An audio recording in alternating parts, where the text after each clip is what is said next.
മുണ്ടക്കായ പുനരധിവാസ പദ്ധതിക്ക് മന്ത്രിസഭായോഗം ഇന്ന് അംഗീകാരം നൽകും. ചീഫ് സെക്രട്ടറി ശാരദാ മുരളീധരൻ അവതരിപ്പിച്ച കരട് പദ്ധതിക്കാണ് അംഗീകാരം നൽകുന്നത്.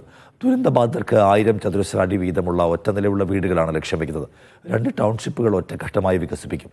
വീടുകളുടെ നിർമ്മാണത്തിന് വാഗ്ദാനം നൽകിയ സ്പോൺസർമാരുമായും രാഷ്ട്രീയ പാർട്ടികളുമായും മുഖ്യമന്ത്രി ഉച്ചയ്ക്ക് നേരിട്ട് ചർച്ച നടത്തും. സെയ്ഫ് സൈൻ ലാബ്ദീൻ കൂടുതൽ വിവരങ്ങളുമായി. സെയ്ഫ്, എന്താണ് വിശദാംശം? നിഷാദ്, കേരളത്തെ സംബന്ധിച്ച് വളരെ പ്രധാനപ്പെട്ട തീരുമാനമെടുക്കേണ്ട മന്ത്രിസഭാ യോഗമാണ് രാവിലെ 10 മണിക്ക് ആരംഭിച്ചിരിക്കുന്നത്. വയനാട് മുണ്ടക്കൈ പുനരധിവാസ പ്രവർത്തനങ്ങളുമായി ബന്ധപ്പെട്ട ഒരു കരട് പദ്ധതി രേഖ ചീഫ് സെക്രട്ടറി ശാരദാ മുരളീധരൻ കഴിഞ്ഞ ആഴ്ച ചേർന്ന മന്ത്രിസഭാ യോഗത്തിൽ അവതരിപ്പിച്ചിരുന്നു. അത് 26-ാം തീയതി ചേർന്നുകൊണ്ട് അതിന് അംഗീകാരം നൽകി അതിൻ്റെ പ്രഖ്യാപനത്തിലേക്ക് പോകാൻ വേണ്ടി തീരുമാനമെടുത്തിരിക്കുന്നതിനിടയിലായിരുന്നു MD മരിച്ചത്. അതിന് പിന്നാലെ മന്ത്രിസഭാ യോഗം മാറ്റിവെച്ച് ഇന്ന് രാവിലെ 10 മണിക്കിപ്പോൾ മന്ത്രിസഭാ യോഗം ചേർന്നുകൊണ്ടിരിക്കുകയാണ്. വയനാട് മുണ്ടക്കൈ പുനർനിർമ്മാണവുമായി ബന്ധപ്പെട്ട എല്ലാ തീരുമാനങ്ങളും ഇന്നത്തെ മന്ത്രിസഭാ യോഗത്തിൻ്റെ പരിഗണനയിലേക്ക് വരുന്നുണ്ട്. 1000 ചതുരശ്ര അടിയുള്ള ഒറ്റനില വീട് ഈ ദുരന്തബാധിതർക്ക് വെച്ച് നൽകാൻ വേണ്ടിയുള്ള തീരുമാനമാണ് എടുത്തിരിക്കുന്നത്.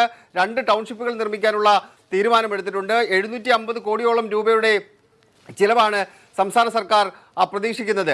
ഇത് ആർക്കാണ് ഇതിൻ്റെ കരാറ് നൽകേണ്ടത്, അത് എത്ര ദിവസത്തിനുള്ളിൽ പൂർത്തീകരിക്കണം തുടങ്ങിയ കാര്യങ്ങളിലുള്ള തീരുമാനം ഇന്നത്തെ മന്ത്രിസഭാ യോഗത്തിൽ ഉണ്ടായേക്കും. ഊരാളുങ്കലിനെ അതിൻ്റെ നടത്തിപ്പ് ചുമതല നൽകാൻ വേണ്ടിയുള്ള ആലോചനയാണ് സംസ്ഥാന സർക്കാർ തലത്തിൽ നടക്കുന്നത്. കിഫ്ബിയാണ് ഈ പദ്ധതി രേഖ തയ്യാറാക്കിയത്. അങ്ങനെ വിശാലമായ ഒരു പദ്ധതി രേഖയാണ് മന്ത്രിസഭാ യോഗത്തിൻ്റെ പരിഗണനയിലേക്ക് വരുന്നത്. ഇപ്പോൾ അല്പസമയത്തിനകം തന്നെ മന്ത്രിസഭാ യോഗം കഴിയും. അതിനുശേഷം 12 മണിയോടുകൂടി മുഖ്യമന്ത്രി പിണറായി വിജയൻ സ്പോൺസർമാരുമായി കൂടിയാലോചനകളും കൂടിക്കാഴ്ചയും നടത്തുന്നുണ്ട്. 50 വീടുകൾക്ക് മുകളിൽ വാഗ്ദാനം ചെയ്ത ആൾക്കാരെയെല്ലാം മുഖ്യ സ്പോൺസർമാരായിട്ടാണ് സംസ്ഥാന സർക്കാർ കാണുന്നത്. കർണാടക സർക്കാർ 100 വീടുകൾ വാഗ്ദാനം ചെയ്തിരുന്നു. കർണാടക സർക്കാരിൻ്റെ പ്രതിനിധി ഇന്നത്തെ ഈ കൂടിക്കാഴ്ചയിൽ ഉച്ചയ്ക്ക് നടക്കുന്ന 12 മണിക്ക് നടക്കുന്ന കൂടിക്കാഴ്ചയിൽ പങ്കെടുക്കുന്നുണ്ട്. വയനാടിൻ്റെ മുൻ എം പി ആയ രാഹുൽ ഗാന്ധിയുടെ പ്രതിനിധിയായിട്ട് ടി സിദ്ദീഖ് MLA പങ്കെടുക്കുന്നുണ്ട്. DYFI വീട് വാഗ്ദാനം ചെയ്തിട്ടുണ്ട്. DYFIയുടെ പ്രതിനിധികൾ യോഗത്തിൽ പങ്കെടുക്കുന്നുണ്ട്. അതിനൊപ്പം തന്നെ പ്രതിപക്ഷ നേതാവ് VD സതീശൻ കോൺഗ്രസ് വീട് വാഗ്ദാനം ചെയ്തിട്ടുണ്ട്. പ്രതിപക്ഷ നേതാവ് VD സതീശനും മുസ്ലിം ലീഗ് വീട് വാഗ്ദാനം ചെയ്തിട്ടുണ്ട്. PK കുഞ്ഞാലിക്കുട്ടിയും ഇന്നത്തെ ഈ യോഗത്തിന്റെ ഭാഗമായി വരുന്നുണ്ട്. അതുപോലെ തന്നെ ചില സന്നദ്ധ സംഘടനകൾ 50 വീടിന് മുകളിൽ വാഗ്ദാനം ചെയ്തിട്ടുണ്ട്. അവരുമെല്ലാമായി മുഖ്യമന്ത്രി ഇന്ന് കൂടിയാലോചനകൾ നടത്തിക്കൊണ്ട് മന്ത്രിസഭ അംഗീകരിക്കുന്ന കാര്യം അവരുടെ മുന്നിലേക്ക് വിശദീകരിക്കും.